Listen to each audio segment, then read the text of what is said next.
TP. Chandrasekharan വധക്കേസ് അന്വേഷണം CPM നേതാക്കളിലേക്ക് എത്താതിരിക്കാൻ ഇടപെടൽ നടന്നുവെന്ന് KM ഷാജിയുടെ ആരോപണം. കൂട്ടാലോചനയിൽ പങ്കെടുത്ത പലരെയും വെറുതെ വിട്ടുവെന്നും പ്രോസിക്യൂഷൻ ദുർബലമായി എന്നതുമാണ് വിമർശനം.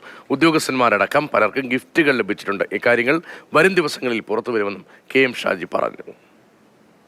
പിടിച്ച കൂട്ടത്തില് പലരെയും വിട്ടുകളഞ്ഞു.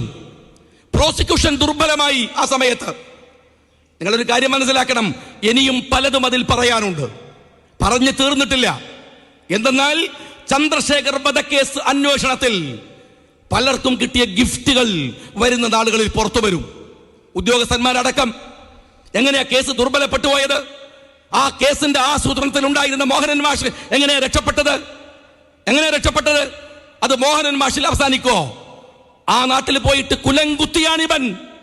കുലങ്കുത്തിയാണ് എന്ന് പരസ്യമായി പ്രസംഗിച്ച് ചന്ദ്രശേഖരനെ ടാർഗറ്റ് ചെയ്ത കേരളത്തിന്റെ മുഖ്യമന്ത്രി പിണറായി വിജയൻ, അദ്ദേഹം നിരപരാധിയാണോ?